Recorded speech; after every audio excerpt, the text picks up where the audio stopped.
Now we shall begin. You should answer the questions as you listen because you will not hear the recording a second time. Listen carefully and answer questions 1 to 5. Hey, Alex, are you okay? I was worried something happened. Oh, sorry for being late. I drove down the wrong highway and got lost. Don't worry, it's only been 20 minutes. Actually, I just looked at some Austin tourist websites. I got some tea. You want anything? Yeah, I think I'll have some tomato juice. It's just what I need right now. Yes, it's really hot and humid out right now. I think I'll get iced tea this time around. So you went on the wrong highway, huh? For sure. I've never driven in this area before, right? So after I pick up the rental car from the airport, I try to follow the map to the downtown area here. Unfortunately, there was a lot of road construction going on, and I went south on the highway instead of going north. After a few minutes, I realized I was going the wrong way, so I exited the highway and came back up here. Well, I'm glad you're here, okay? Did everything go well at the car rental place? Oh, yeah, it went very well. The business owner was kind of a strange person, really tall and thin. He had a bushy beard and moustache. He was also wearing a cowboy hat. I'd never quite seen anyone quite like that before. I guess every place in the world has eccentric people. Yeah, definitely. But he told me about all these great places to eat around here. He said they have some really great Mexican food in the area. That's great. I haven't had that in such a long time. We definitely have to go to a place for dinner. Well, I want some more iced tea. How about you? Yeah, I need to order still. You know what? I think I'll get one of their sandwiches too. They look really good. Okay, let's order then. Before you hear the rest of the discussion, you have some time to look at questions 6 to 10.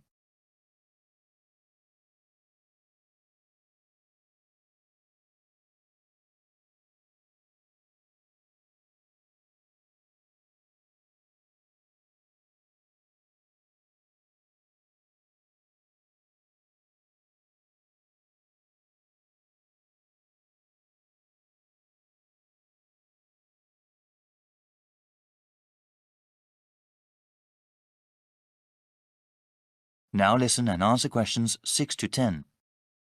Now then, what are we going to do today? I was thinking it would be nice to see the state capitol and then maybe the university. Well, according to the website, let me see. The state capitol has tours only on Mondays, Wednesdays, and Fridays. Yeah, if we went there, it would be much better to go on a guided tour. Oh, wait. Yes, there are tours on Mondays, Wednesdays, and Fridays, but also on Saturdays. The university site lists a lot of places that are interesting, so maybe we can spend most of the day at both the Capitol and there. We should definitely go to the lake after that as well, and even spend the night camping there. Great plan. Is there anything else you found online? Yeah, I know you studied biology, so I was thinking that the park would be good. They have a pretty unique collection of trees and plants. They are open Monday through Saturday, so we can go there anytime. There's also the mountain. There are some photos on the website. It looks like they have some great views of the city, and I definitely want to do some hiking. Yes, we would have to take another day for the park and the mountain. But you know, the guy at the rental place was talking about the weather. It seems that there will be a pretty bad storm coming tomorrow. We need to plan around that since it won't be good to be outside when it comes. Certainly not. It's not worth hiking somewhere if the weather is terrible. You know, we can go to the park and the mountain today and then go to the indoor places, the Capitol and the university tomorrow. It'll be hard to get around in the rain, but at least we'll be inside. I agree. By the way, how much are these places? All of them are free except for the park. Wait, I'm not sure about the Capitol tour. Yeah, they don't charge anything for the guided tours. All right then, we'll go hiking first and then relax at the park. Then we can camp at the lake. We'll go to the Capitol and the university tomorrow. Yeah, this is one of the best universities in the country, especially known for their art programs. Really? Yeah, I heard about that. They have some art galleries there too, ones with some good modern art. Wow, it seems like that's a lot for us. Yeah, I'm really excited about camping at the lake. The sunsets are supposed to be beautiful there.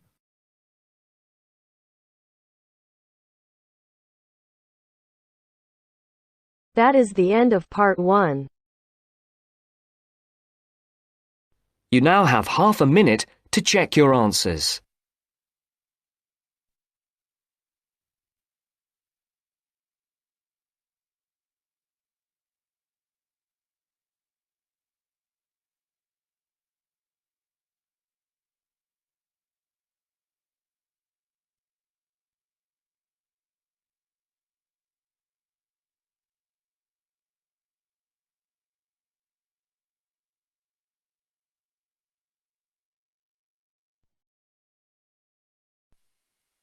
Now turns to part 2. Part 2. You'll hear a webcast on the Freeman Travel Services website. First, you have some time to look at questions 11 to 16.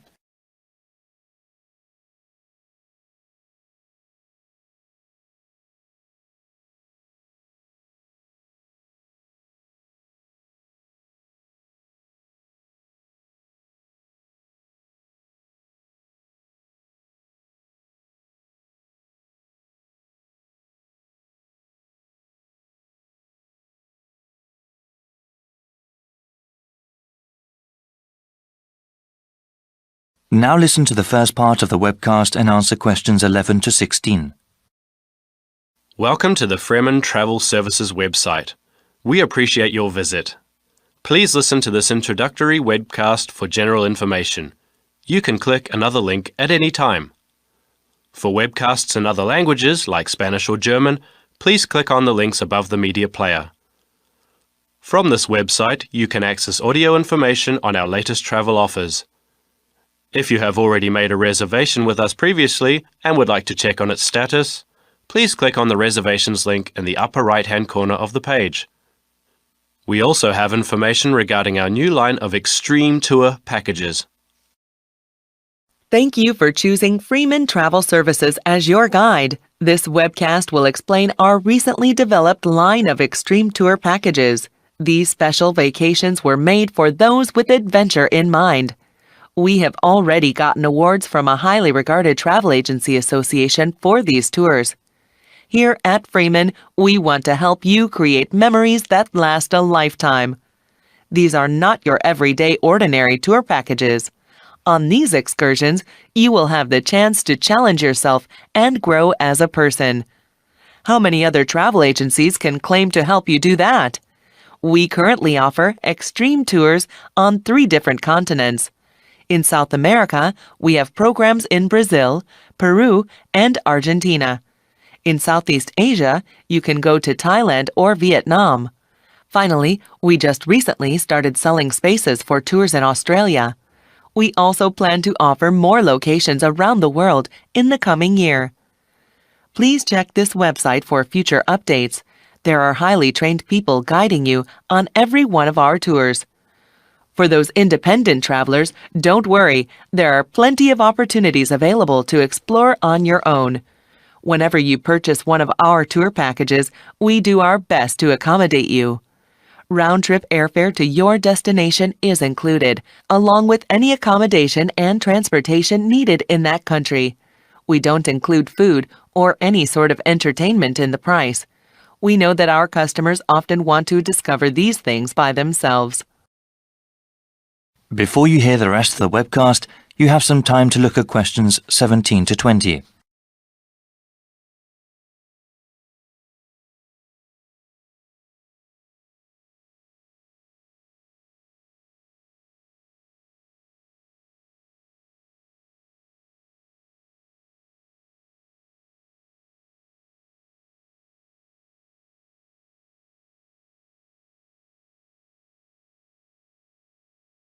Now listen and answer questions 17 to 20. Following is a brief summary of some of the tours that we offer. Peru is home to an ancient civilization. The Andes Mountains provide stunning views to enjoy when you go hiking and camping on our 5-day tour package. There will also be an opportunity to see ancient ruins and also to go whitewater rafting. The people in Peru are very friendly, and you will not forget their generosity and warm hearts. Another extreme tour package we have is in Thailand. They have a very unique culture there, and even our 7-day vacation there might not be enough to see everything. The tour includes an overnight stay on a riverboat, parasailing, and a visit to one of Thailand's biggest cities, Chiang Mai. We also have an excursion to an elephant ranch that you do not want to miss. Finally, we have something really special for you in our newest vacation package in Australia.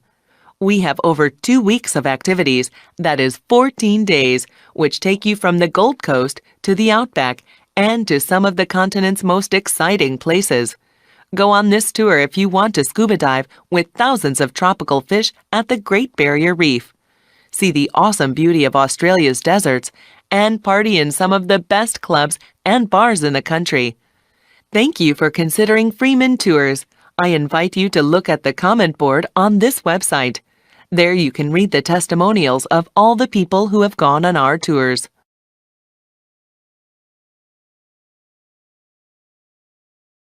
That is the end of part 2. You now have half a minute to check your answers.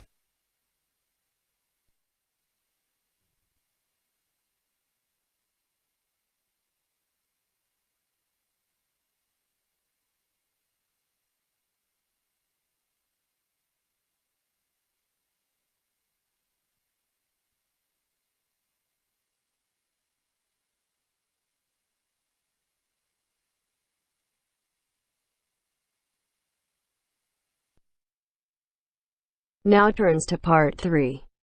Part 3. You're going to hear an explanation of how a school chancellor will be chosen. The chairman is explaining the process to 2 students, Sarah and Arnold. First, you have some time to look at questions 21 to 25.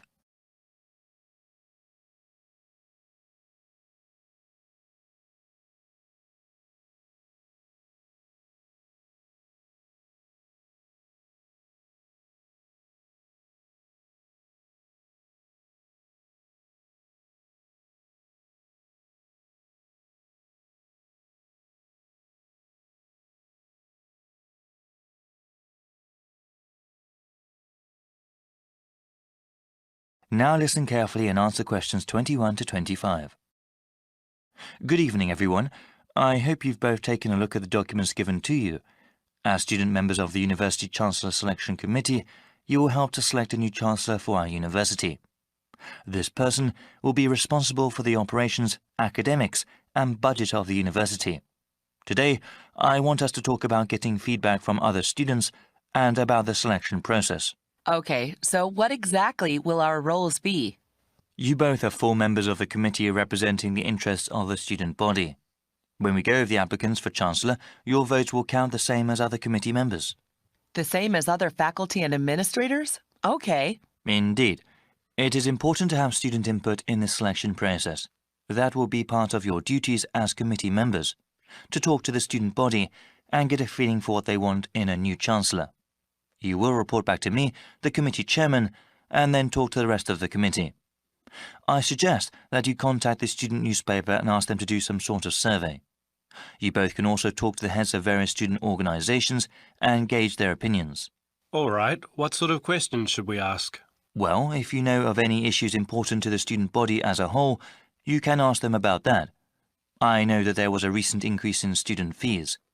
Since the Chancellor is in charge of the budget process, he or she will certainly be involved with that. But that is one topic that everyone can be asked about. A question about financial issues? Okay. You also mentioned going to different student groups. I was wondering, would that be appropriate? If the Chancellor is the head of the whole university, is it that important to ask the opinions of a smaller individual organisation? Definitely. They may be smaller organizations, but they often represent a wide number of students. It would be in the best interests of the school to have a chancellor that understands the needs of not just the community as a whole, but of the different parts that make up that whole. I see. I guess it would be best to contact the leadership group of each club and group. Yes, actually, that would probably be the most efficient way to get their opinion. Before you hear the rest of the explanation, you have some time to look at questions 26 to 30.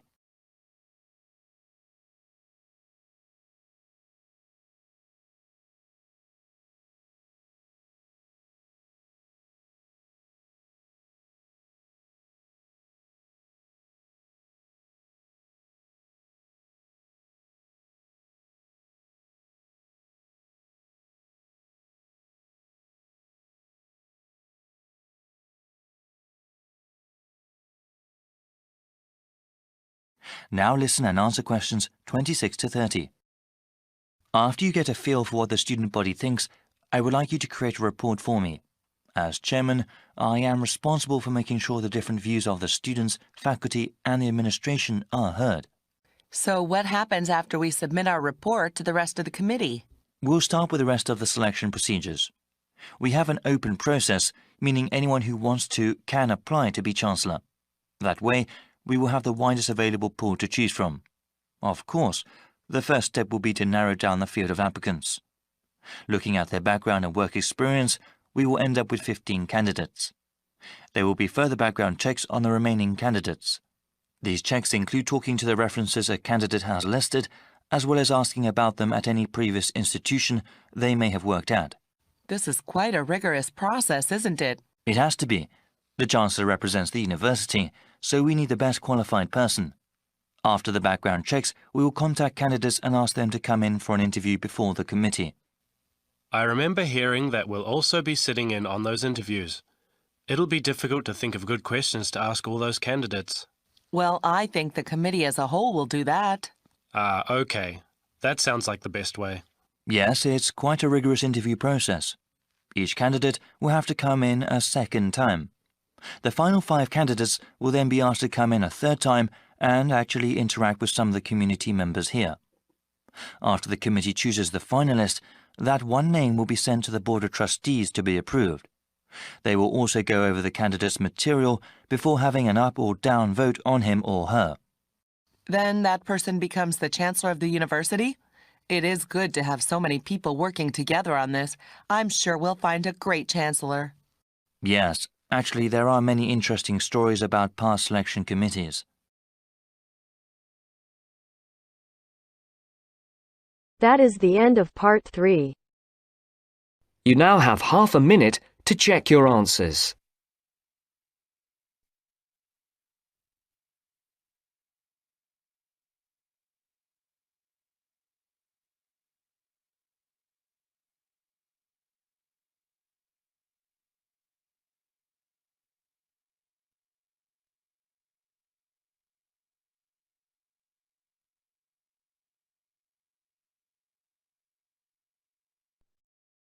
Now turns to part 4.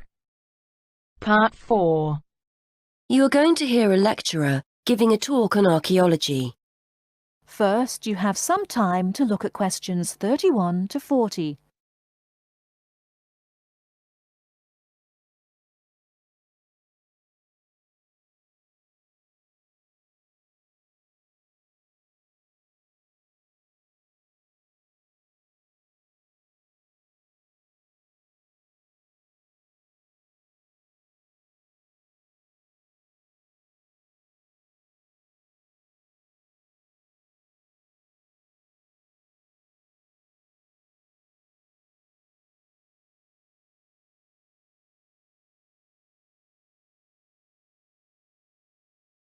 Now, listen carefully and answer questions 31 to 40. Many thanks for inviting me along today to talk to you about the results of some very interesting recent archaeological research. The saying, "you are what you eat," is often applied to present-day dietary advice. Certainly, our bodies will show evidence of whether we eat healthily or live on fast food and takeaways. This can be particularly useful in archaeological research. Through a careful analysis of the ancient bones of our ancestors, we can tell a great deal about their diet and the way they lived. I'd like to talk to you today about some research into the early settlers of some remote tropical islands in the Pacific. When these people travelled to these new lands 3,000 years ago, they had to bring along all the resources they needed for survival, including food, plants and animals from their original homes. One such group were the Lapita people, who were early settlers of remote Oceania, several islands in the Pacific. When the Lapita set sail for the island Vanuatu, they brought with them domestic animals and crop plants. This allowed them to settle in an area where no humans had previously lived and that had limited natural resources. Archaeologists have been keen to discover To what extent these settlers and their domestic animals relied on the resources they'd brought with them compared to the native plants and animals they found on the island. In order to try and understand the diet and lives of the Lapita people, archaeologists analysed the chemical composition of the bones of 50 adults excavated from the Lapita cemetery on Efate Island, Vanuatu. Depending on what we eat, we consume varying amounts of carbon, nitrogen and sulfur. As these chemical elements are ultimately deposited in our bones, the amounts or ratios of each one can provide a sort of dietary signature. For instance, plants incorporate nitrogen into their tissues, and as animals eat plants and other animals, nitrogen builds up in their own system. The presence of different ratios of chemical elements may show whether a human or an animal ate plants, animals, or both. Carbon and sulfur ratios offer another clue to diet. Carbon ratios, for example, differ between land and water organisms, as do sulfur ratios, the values of which are much higher in aquatic organisms compared to land-based organisms. As well as examining the settlers' bones, scientists carried out a comprehensive analysis of the chemical elements found in the settlers' likely food sources. This included modern and ancient plants and animals. They found that early Lapita inhabitants of Vanuatu may have searched for food rather than relying entirely on food they'd grown themselves during the early stages of colonization. In the longer term, they probably did grow and consume food from the resources they'd brought with them, but early on, they appear to have relied as much on a mixture of fish, marine turtles and fruit bats, as well as their own domestic land animals. They also provide clues to the culture of the settlers. For one thing, males had much higher nitrogen levels compared to females, which indicates greater access to meat. This difference in food consumption may support the hypothesis that Lapita societies were ranked in some way, or it may suggest dietary differences associated with the work people were involved in. Additionally, the archaeologists analysed ancient pig and chicken bones and found that carbon levels in the settlers' domestic animals indicated that they were eating a diet mainly of plants. However, their nitrogen levels indicate that they may also have roamed freely, eating food such as insects. This would have allowed the Lapita people to keep food resources that were in short supply for themselves, rather than feeding them to their domestic animals.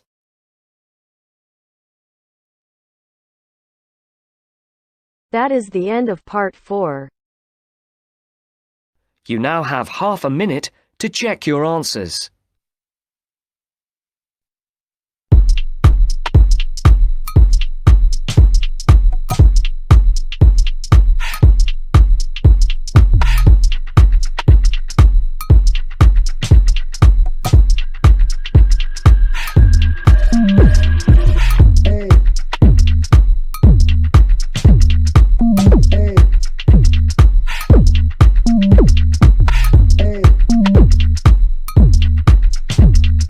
So without wasting any time, let's start the video.